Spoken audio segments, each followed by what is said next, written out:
everybody. Good morning. I know that we are sparse this morning, but that is often the case at my dad's church. They used to call this a bowling ball Sunday, which meant you could roll a bowling ball down the middle of the church and you might not get anyone.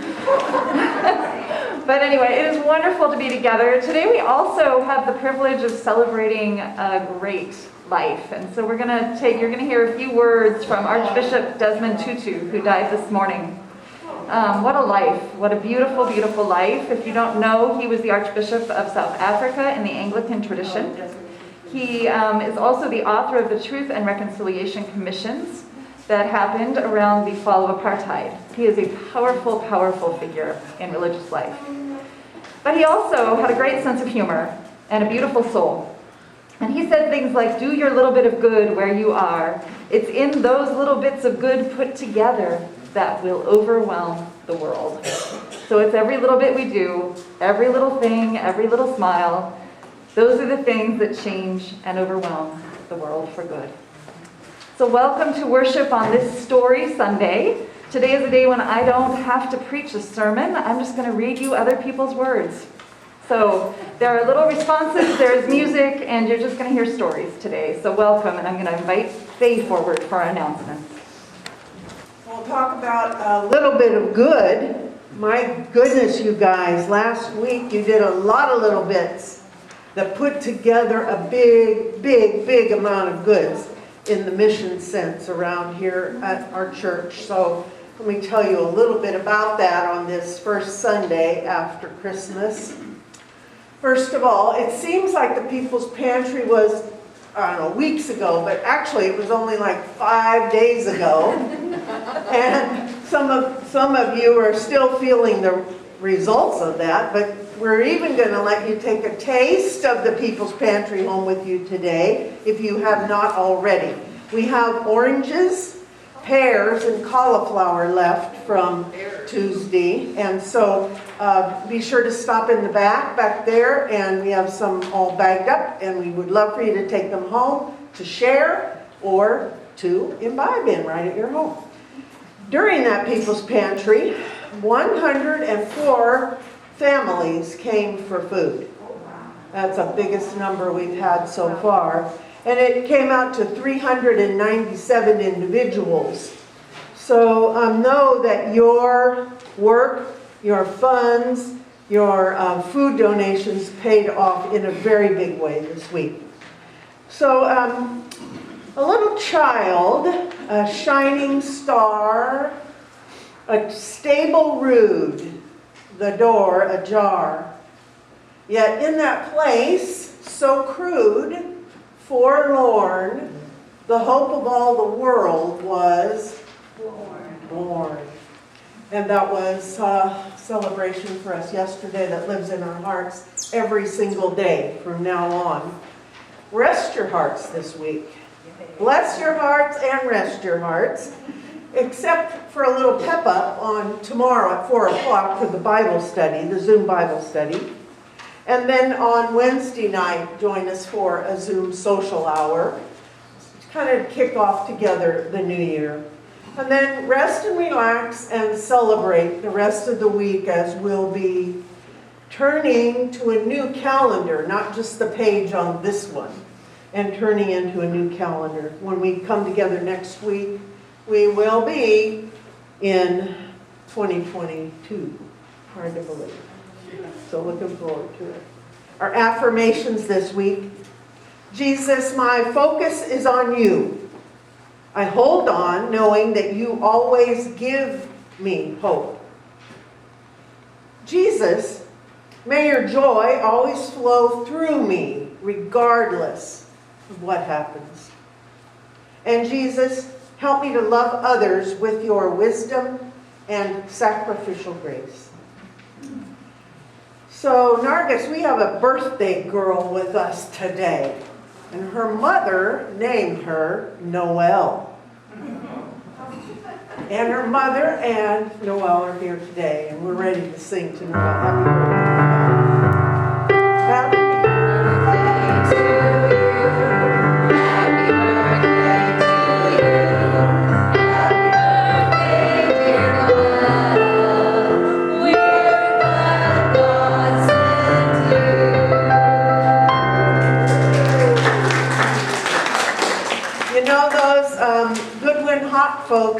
celebrate like crazy, so they have much to celebrate this week.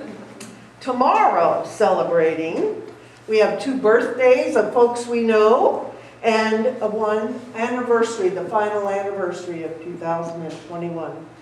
Which anniversary is it, Perry? Yes. Uh-huh. It is, and I know it's for you. And what year? Oh, sir, sure, here we go. All right. 34 years. 34 years. Yay. Married right here in our chapel. We met right here. Perry, and they met here too. Perry and Jane are celebrating their anniversary, and you know, they celebrate over there. So Yvette Walker and Linda Garcia are also celebrating birthdays tomorrow. Wednesday, Joanne Hudgens is celebrating her birthday, so Joanne Perez. And on Friday, Ann Hubble and Paula Lucas have birthdays. So this is a week loaded with birthdays. So happy birthday and happy anniversary to the whole clan. For if you had not met, we wouldn't have these lovely folks with us evening. A reminder that our Christmas offering this year is going to support the work of UMCOR in disaster relief, and much of it will be heading to the Midwest and further from the tornadoes that recently hit and hit hard. So if you did not put your check in at Christmas Eve and you'd like to contribute today, mark your check, UMCOR or Christmas offering on it, and it will get to the right place. It is not too late to do that. Okay.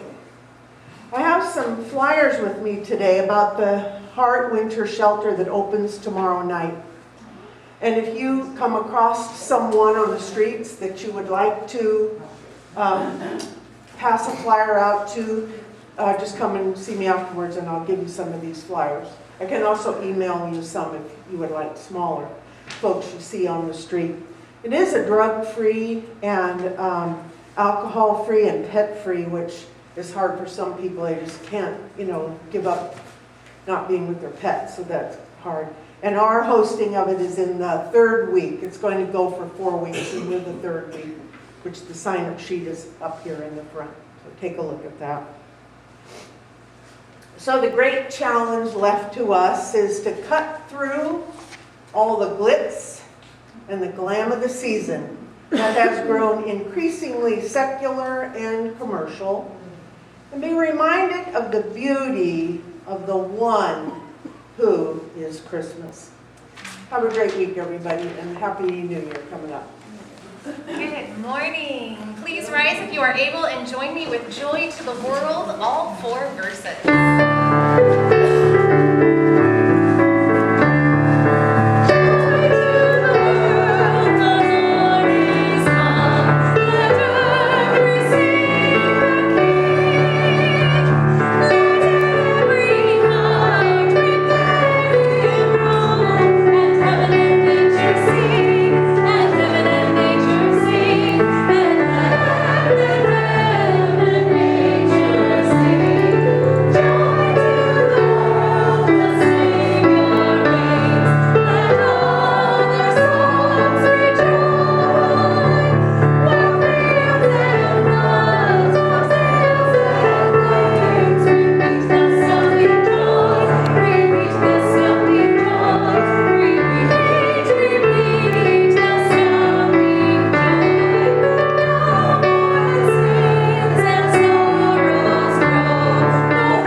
Yeah, how many got to see it?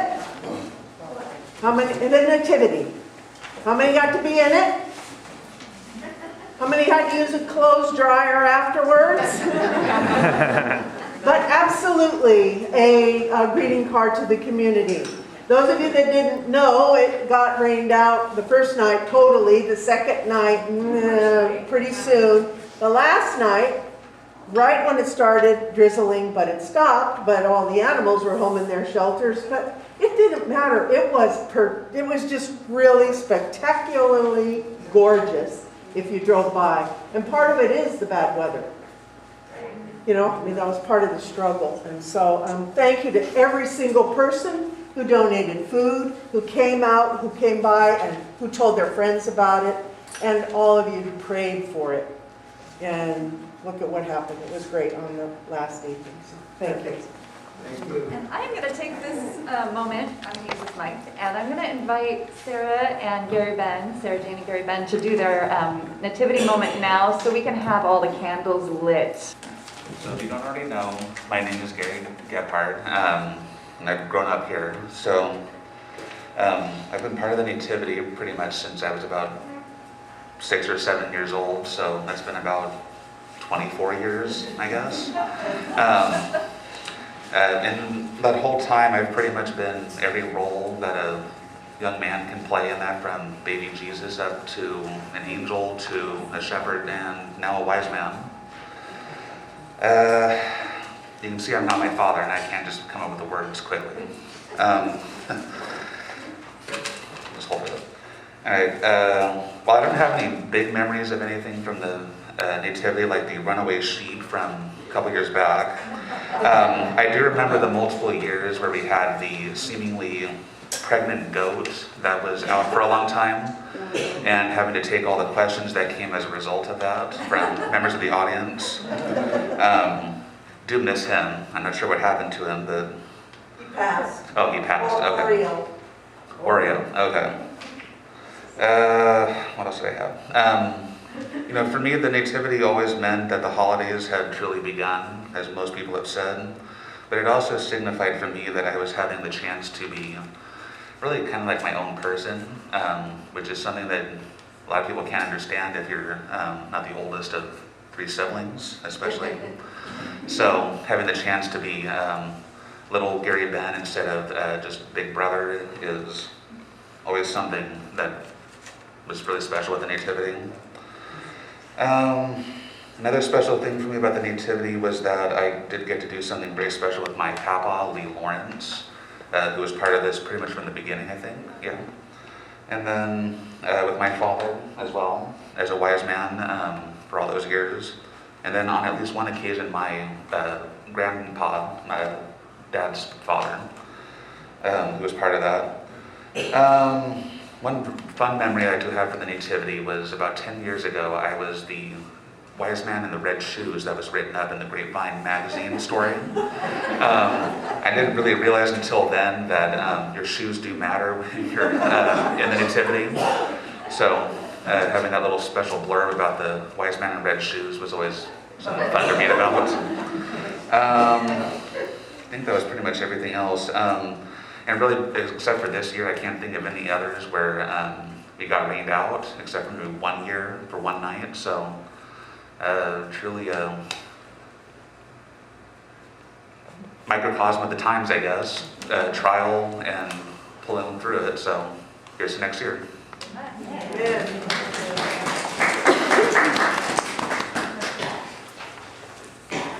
We're gonna have to live up to that now. That was pretty good. So I'm Sarah. I'm 24, so I've probably been in the Nativity for about 20 years. I was a shepherd, an angel, Mary. My first memories of being in the Nativity, I was a little shepherd, and I remember my papa, Lee Lawrence, my dad, my uncle being wise men. And I thought they looked so cool in their costumes.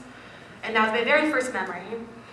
I was an angel for like 7 years, and it's very hard to be an angel. It is wet, it is cold. I'm the first to know when it rains, knock on wood. And going up the ladder is very wet and cold, and I know my mom hated me going up there. And my nanny, my great-grandmother, would hold onto the back of my fleece robe. Thank you, Mom, for making fleece robes. And I don't know what it did, holding onto it, but she did it.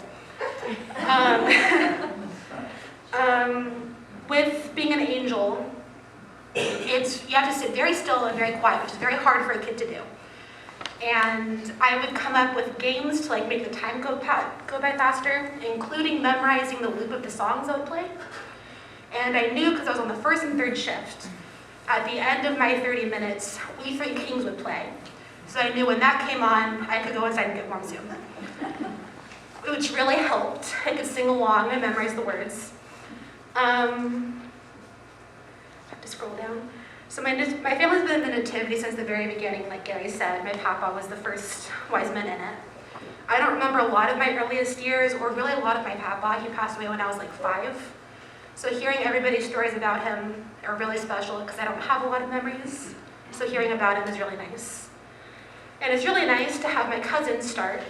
Rayanne is the angel, does much better than I did.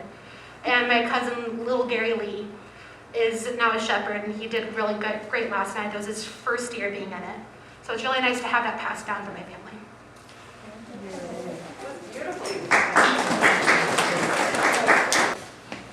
We're going to now do the written response that you see. This is all. We love to hear the stories of life, love, and faithfulness.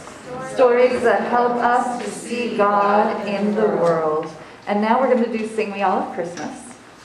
And this way, I'll read this first story next. There we go.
Our first storybook today is called Christmas Moccasins, and it is written and illustrated by Ray Buckley. Ray Buckley is of a Lakota, Tiglit, and Scots descent and calls upon his heritage to share the Creator's love and compassion toward all creation in new and exciting ways. This is a story of forgiveness.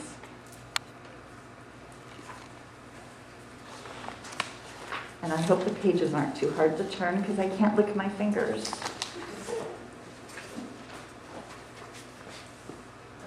December moons are never alone. This one, surrounded by ice crystals, embraced the snow with us. Its second-hand light and let's try that again. Snow with its second-hand light and coldly shone on the two of us.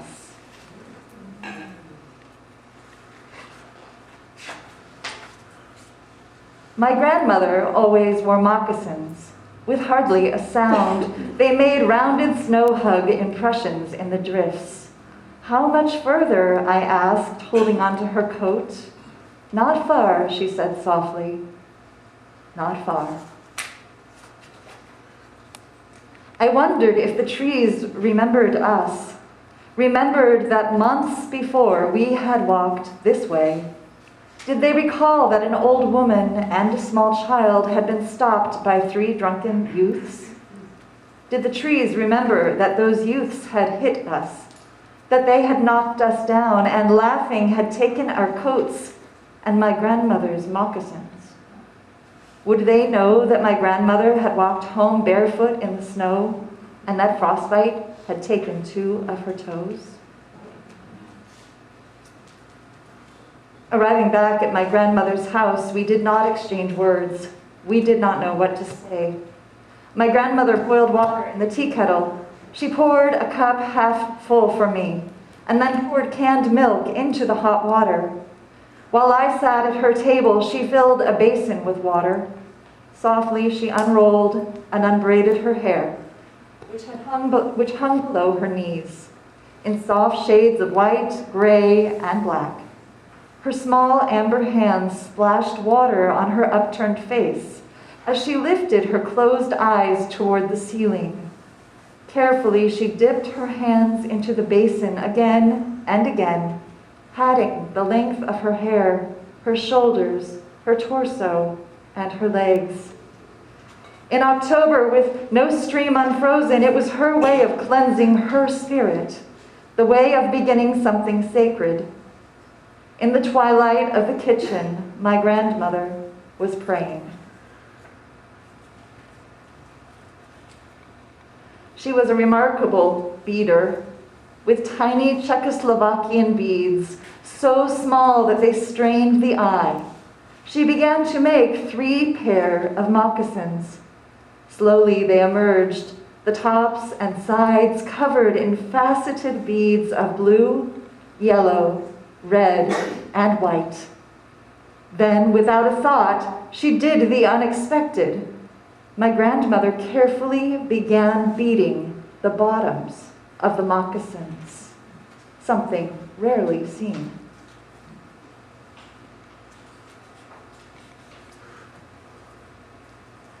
November slept and December danced white.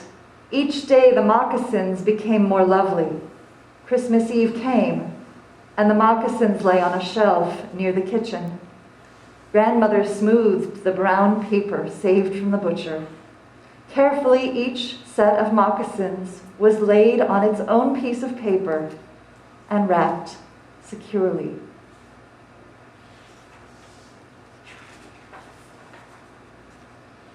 Now, grandmother filled the basin with water and, dipping her hands into its coolness, quietly patted her warm face, her hair, her shoulders, and her legs. Without a word, she motioned for me to stand by her side. She dipped my hands into the water and brought them to my face. I patted my short hair, my shoulders, my legs, as I had seen her do. We put on our coats, and stepping out into the snowflakes which came to greet us, we began to walk. Pausing at the top of a low hill, she prayed quietly. I could not control the pounding of my heart. Why were we here? I asked my grandmother, why are we going to see them on Christmas Eve? Her shoulders and head were bent toward the snow. There was a long quiet before her words were heard.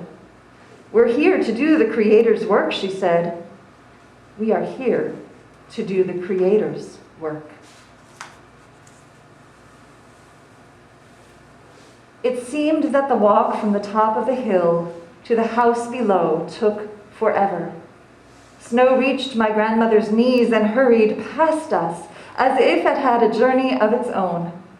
Our journey was much slower, as if our heavy hearts kept our legs from moving.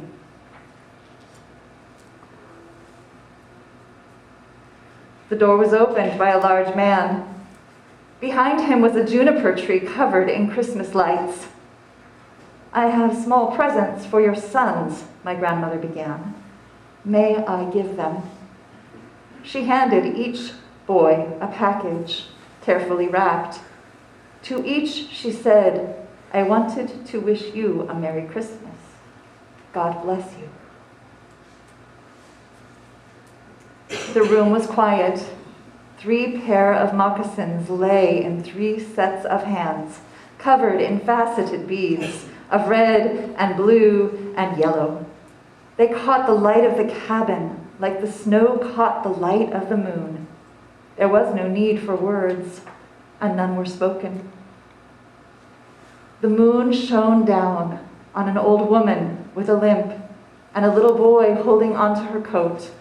With shoulders back, we smiled at the snow, the trees, and the world around our feet. At the grove of trees, my grandmother paused to touch each tree. as if to say, it's okay. In the small house were the captives of God's love, but we were truly free, liberated by the same love.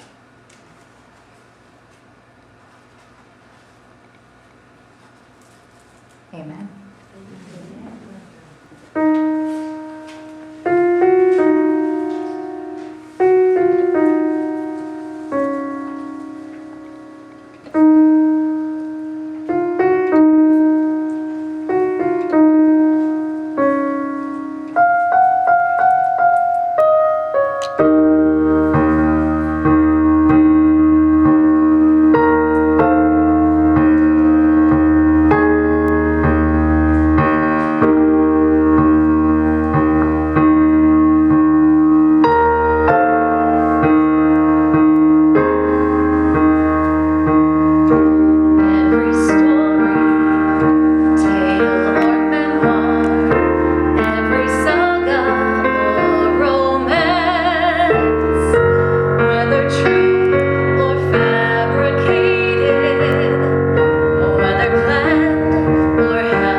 Scripture reading comes from the book of Matthew, chapter 13, verse 31 through 35.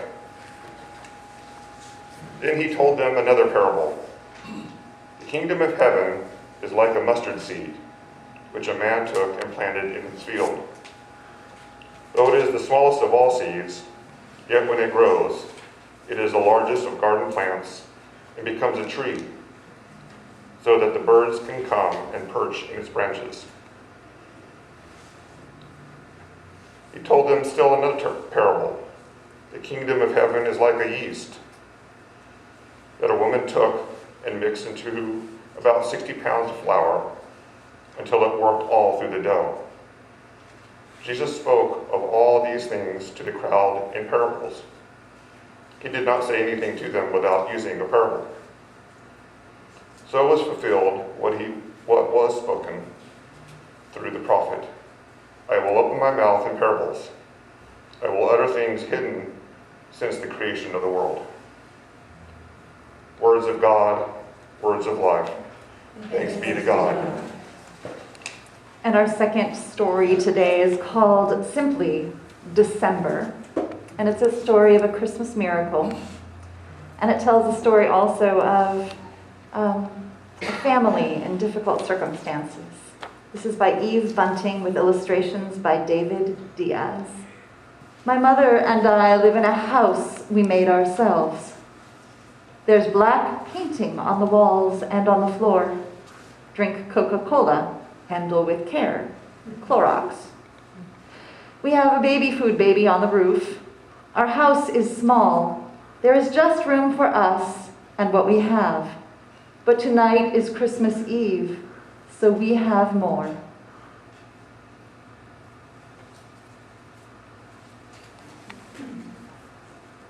We have a tiny tree. It's the top of a real tree with the Christmas lot that the Christmas lot man gave us. We've hung it with neat things. A toy soldier I've kept since I was little. A shiny silver spoon.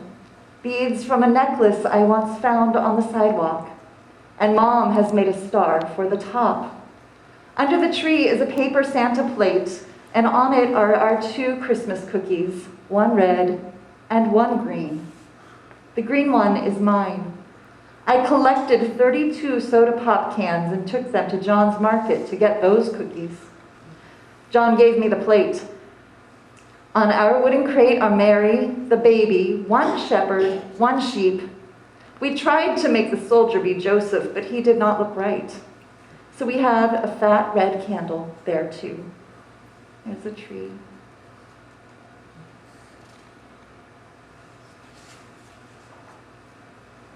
We won't light it, Simon, Mom says. We could start a fire and then we'd have no house at all. I understand, and we don't need light. The street lamp outside shines through our walls all night long. Still, the candle would be nice. I lie beside Mom under the heavy coat that she says once belonged to my dad. The streetlight shimmers on our Christmas angel. She has a page torn from a calendar that we've pinned to the wall. Her name is December.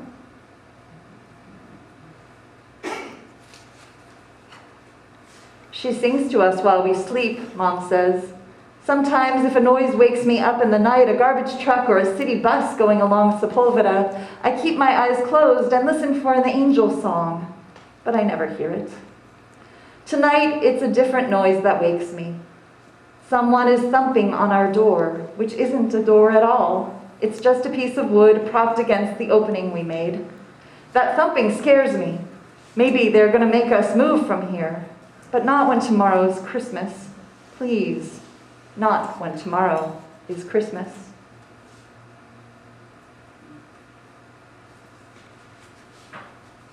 Thump, thump. My heart thumps too. Who's there? Mom stands, and she tries to push me behind her, but I get in front. I always look after her. Who's there? Nobody answers. Mom slides the wood so she can peer out, and then lifts the door away. I see an old woman. She's half hidden in the clothes on top of clothes. Her black hat has a fake rose pinned to it.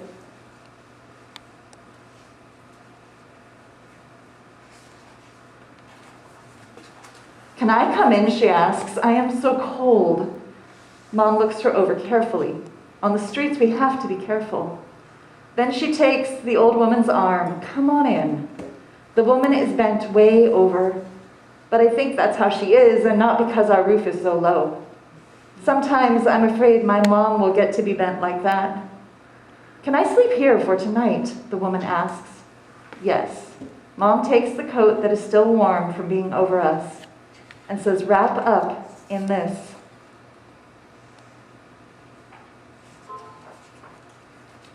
The woman sits on the floor with my father's coat over her muddle of clothes. I'm wondering if it's Christmas yet. That's a beautiful tree, she says. I nod. Here. She takes off her hat and unpins the rose. Put this on it. You don't want it? Put it close to the star, she tells me. I do, and it looks good.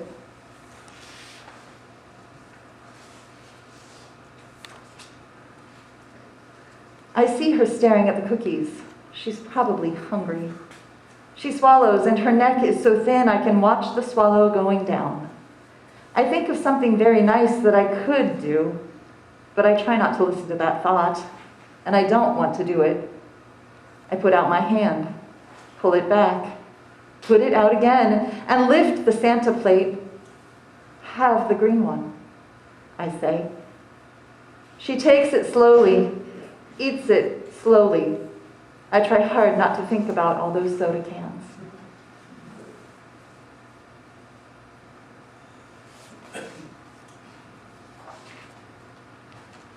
Mom smiles at me. I'm glad when she doesn't offer to give up her red cookie too, because I'm pretty sure tomorrow we'll go halfers. There's just enough room for the 3 of us to lie side by side. It's warm in here, the old woman says. She smiles. It's warm with love. Maybe, But still, I miss the weight of my dad's coat over us.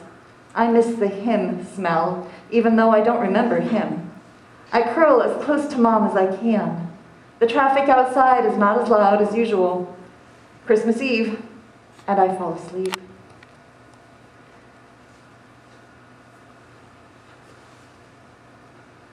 When I wake up, it's morning and the street lamp is off. Shadows lie in our cardboard house, and I start to wake Mom to say Merry Christmas when I remember the old woman. She's gone. My father's coat is neatly folded. Maybe I'm not that nice, because I look quickly to check to see if the red cookie is still there. It is. The woman hasn't put the wood back to close the door, so I get up and I see a dim figure in the opening. Was she there all the time? It's not the woman I thought, it's our angel, December. It can't be. I know I'm dreaming. I rub my eyes and I look again. She's still there. But I can see the calendar page. She's still on our wall, too. How can that be?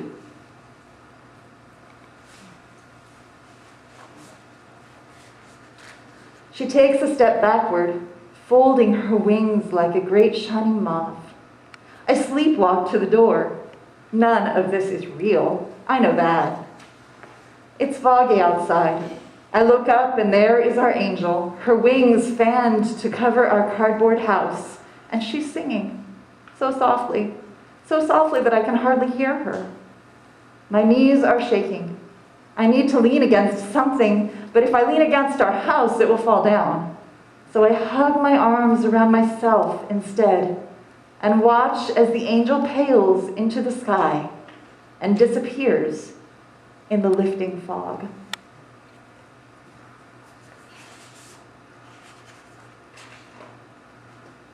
Everything is still. I stumble inside. It's hard for me to put the wood back by myself, but I do. Then I crawl in next to Mom again.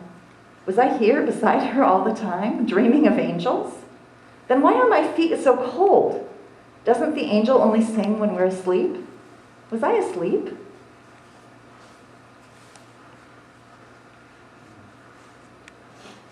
It's strange how everything started to change for us after that. People would say our luck just turned. Maybe, but I don't think so. Now it's another Christmas Eve, and Mom has been working since summer. We have an apartment in the projects 2 floors up with real walls. We have a tiny tree. On its branches hang a toy soldier, a silvery spoon, the beads I once found on the sidewalk, and the crumpled fake rose. Under the tree is a paper plate with our 2 cookies, one red and one green. On our crate are the red candle, Mary, the baby, 1 shepherd, 1 sheep, and a Joseph.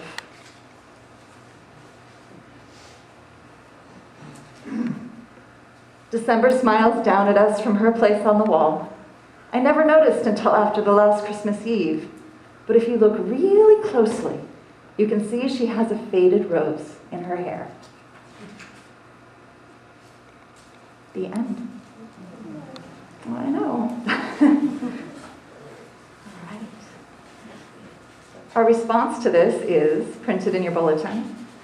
The light shines in the darkness, and the darkness will not overcome it. I'm going to invite Jane forward to bring us our prayer time. We have several prayers today. First of all, please bless my family with good health in 2022 from Pat Brown. Oh Lord, hear our prayers. Ann and Nathaniel Hubble were enjoying the Truckee area last week. Ann slipped and broke her wrist. It's a very serious break. Prayers for healing and comfort. Oh Lord, hear our prayers. From Peggy Pierce, prayers for all those who are traveling over the holidays. Prayers for the homeless. Prayers for those suffering with illness, pending medical procedures, and those grieving over the loss of a loved one. Oh Lord, hear our prayers. Lynn Geiger is requesting prayers for her sister, Lynetta Blackwell, in Chicago. Lynetta is struggling with depression and grief after losing her husband of many years. Besides Lynn's sister, he leaves behind 3 daughters, Letitia, Precious, and Passion. Oh Lord, hear our prayers. Lynn also requests prayers for her other sister, Letta Mason, from Seattle, as she navigates her way through the hospitalization of her husband, David, who is suffering side effects of chemotherapy at a hospital in Arizona. He has been in the ICU since November 1st, 2021. O Lord, hear our prayers. Lynn also requests prayers for Justin and Katie Brown in Lincoln City, Oregon. Their 11-year-old son, Bryson, committed suicide. O Lord, hear our prayers. Prayers for the world on the loss of Bishop Desmond Tutu, who passed away at the age of 90. O Lord, hear our prayers. And prayers for the nurses and doctors and hospital staff dealing with COVID. There are reports in some states that elective surgeries are being delayed again, so staff can be reassigned, and there are critical staffing shortages as well. O Lord, hear our prayers. Dear Heavenly Father, help me to hear your voice. Touch me once again. Give me the courage to be your beloved. Give me courage to choose joy. I need you now this Christmas. Be born in me again today. In Jesus' name, amen. Please join me in the Lord's Prayer. Our Father, who art in heaven, hallowed be thy name. Thy kingdom come, thy will be done, on earth as it is in heaven. Give us this day our daily bread, and forgive us our trespasses, as we forgive those who trespass against us. And lead us not into temptation, but deliver us from evil. For thine is the kingdom, and the power, and the glory forever. Amen. It's a lot today, isn't it? A lot of listening and a lot of reading, so I'm going to invite you to wiggle around for a minute. Wiggle. I'm going to pretend you're my third grade class, right? You need to wiggle sometimes when you're listening carefully so that you can attend to the next one. Jesus taught in parables, and this particular parable is one that I read to you every year. I almost never get through it without crying, and so that's okay. And Faye said to me last year, I don't know why you do that to yourself. And then I think she meant to us as well. This is Barrington Bunny. And it is by, I just realized, Martin Bell. And I'm going to move my area here. Is that better? Yeah. I don't have a picture book this time. This is just the story. Once upon a time, in a very large forest, lived a very furry bunny. He had one lob ear, a tiny black nose, and unusually shiny eyes. His name was Barrington. Barrington was not really a very handsome bunny. He was brown and speckled, and his ears did not stand upright. But he could hop, and he was, as I have said, very furry. In a way, winter is fun for bunnies. After all, it gives them an opportunity to hop in the snow, and then turn to see where they have hopped. So in a way, winter was fun for Barrington. But in another way, winter made Barrington sad. For you see, winter marked the time when all the animal families got together in their cozy homes to celebrate Christmas. He could hop and he was very furry, but as far as Barrington knew, he was the only bunny in the forest. When Christmas Eve finally came, Barrington did not feel like going home all by himself. So he decided that he would hop for a while in the clearing in the center of the forest. Hop, hop, hippity-hop. Barrington made tracks in the fresh snow. Hop, hop, hippity-hop. Then he cocked his head and looked back at the wondrous designs he had made. Bunnies, he thought to himself, can hop, and they are very warm too, because of how furry they are. But Barrington didn't really know whether this was true of all bunnies, since he had never met another bunny. When it got too dark to see the tracks he was making, Barrington made his mind up to go home. On his way, however, he passed a large oak tree. High in the branches was a great deal of excited chattering going on. Barrington looked up. It was a squirrel family. What a marvelous time they seemed to be having. "Hello up there," called Barrington. "Hello down there," came the reply. "Having a Christmas party?" asked Barrington. "Oh, yes," answered the squirrels. "It's Christmas Eve. Everybody is having a Christmas party." "May I come to your party?" said Barrington softly. "Are you a squirrel?" "No." "What are you then?" "A bunny." "A bunny?" "Yes." "Well, how can you come to the party if you're a bunny? Bunnies can't climb trees." "That's true," Barrington said thoughtfully. "But I can hop, and I'm very furry and warm."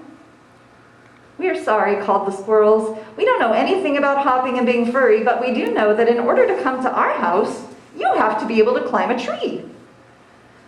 "Oh, well," said Barrington. "Merry Christmas." "Merry Christmas," chattered the squirrels. And the unfortunate bunny hopped off toward his tiny house. It was beginning to snow when Barrington reached the river. Near the bank was a wonderfully constructed house of sticks and mud. Inside there was singing.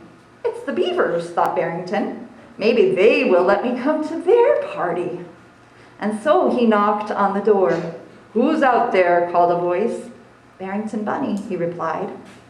There was a long pause, and then a shiny beaver head broke the water. "Hello, Barrington," said the beaver. "May I come to your party?" asked Barrington. The beaver thought for a while, and then he said, "I suppose. Do you know how to swim?" "No," said Barrington, "but I can hop, and I'm very furry and warm." "Sorry," said the beaver. "I don't know anything about hopping and being furry, but I do know that in order to come to our house, you have to be able to swim." "Oh, well," Barrington muttered, his eyes filling with tears. "I suppose that's true. Merry Christmas." "Merry Christmas," called the beaver, and he disappeared beneath the surface of the water. Even being as furry as he was, Barrington was beginning to get cold, and the snow was falling so hard that his tiny bunny eyes could scarcely see what was ahead of him. He was almost home, however, when he heard the excited squeaking of a field mouse beneath the ground. "It's a party," thought Barrington, and suddenly he blurted out through his tears, "Hello, field mice! This is Barrington Bunny. May I come to your party?" But the wind was howling so loudly, and Barrington was sobbing so much that no one heard him. And when there was no response at all, Barrington just sat down in the snow and began to cry with all his might. Bunnies, he thought, aren't any good to anyone. What good is it to be furry and to be able to hop if you don't have any family on Christmas Eve? Barrington cried and cried. When he stopped crying, he began to bite on his bunny foot. But he did not move from where he was sitting in the snow. Suddenly, Barrington was aware that he was not alone. He looked up and strained his shiny eyes to see who was there. To his surprise, he saw a great silver wolf. The wolf was large and strong, and his eyes flashed fire.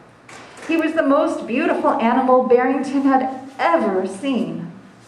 For a long time, the silver wolf didn't say anything at all.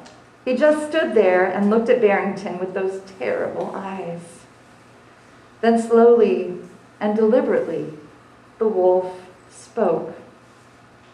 "Barrington," he asked in a gentle voice, "why are you sitting in the snow?" "Because it's Christmas Eve," said Barrington, "and I don't have any family, and bunnies aren't any good to anyone." "Bunnies are too good," said the wolf. "Bunnies can hop, and they are very warm." "What good is that?" Barrington sniffed. "It is very good indeed," the wolf went on, "because it is a gift that bunnies are given. A free gift with no strings attached. And every gift that is given to anyone for a reason. Someday you will see why it is good to hop and to be warm and furry." "But it's Christmas," moaned Barrington, "and I'm all alone, and I don't have any family at all." "Of course you do," replied the silver wolf. "All the animals in the forest are your family." And then the wolf disappeared. He simply wasn't there. Barrington had only blinked his eyes, and when he looked, the wolf was gone. "All the animals in the forest are my family," he thought. "It's good to be a bunny. Bunnies can hop, and that's a gift." And then he said it again, a gift, a free gift.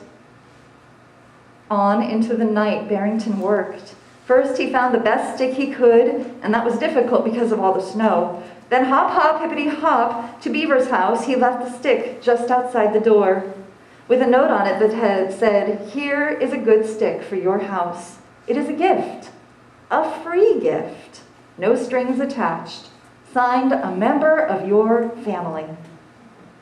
It's a good thing that I can hop, he thought, because the snow is very deep.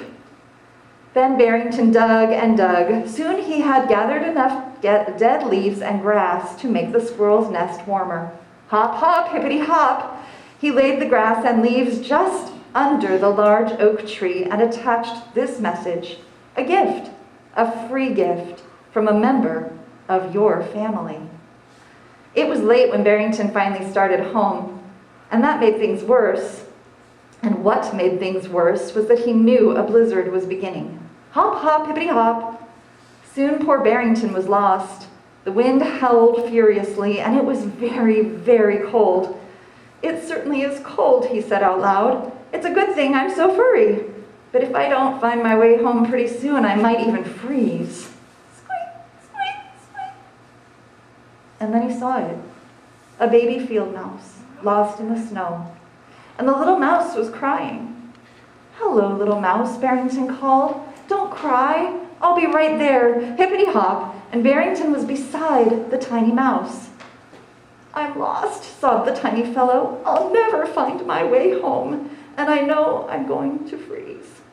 You won't freeze, said Barrington. I am a bunny, and bunnies are very furry and warm. You stay right where you are, and I'll cover you up. Barrington lay on top of the little mouse and hugged him tight. The tiny fellow felt himself surrounded by warm fur. He cried for a while, but soon snug and warm, he fell asleep. Barrington had only two thoughts that long, cold night. First he thought, it's good, I'm a bunny. Bunnies are very furry and warm. And then, when he felt the heart of the tiny mouse beneath him beating regularly, he thought, all of the animals in the forest are my family. Next morning, the field mice found their little boy asleep in the snow, warm and snug beneath the furry carcass of a dead bunny. Their relief and excitement were so great that they didn't even think to question where the bunny had come from. And as for the beavers and the squirrels, they still wonder which member of their family left the gifts for them that Christmas Eve. After the field mice had left, Barrington's frozen body simply lay in the snow. There was no sound. There was no sound except that of the wind howling. And no one anywhere in the forest noticed the great silver wolf who came to stand by the brown lop-eared bunny. But the wolf did come, and he stood there without moving or saying a word, all Christmas Day until it was night. And then he disappeared into the forest. Hop, hop, hippity hop.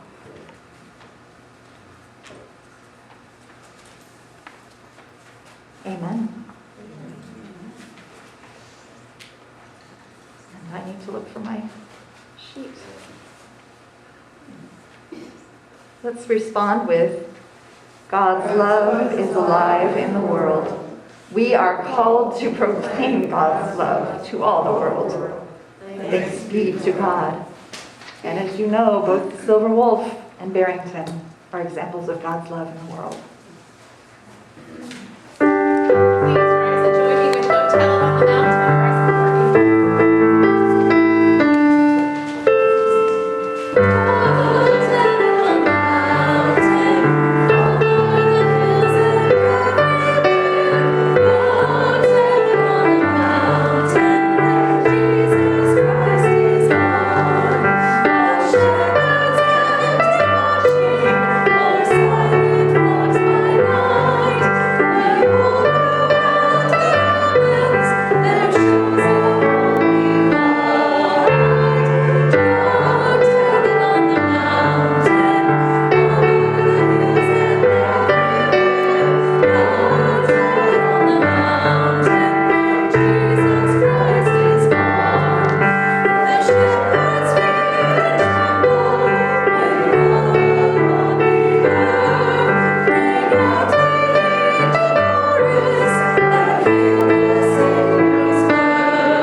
for goodness. We are made for love. We are made for friendliness. We are made for togetherness. We are made for all of the beautiful things that you and I know. We are made to tell the world that there are no outsiders. All are welcome. Black, white, red, yellow, rich, poor, educated, not educated, male, female, gay, straight, all. We all belong to this family. This human family. God's family. Those are the words of Archbishop Desmond Tutu. Go in peace. Amen.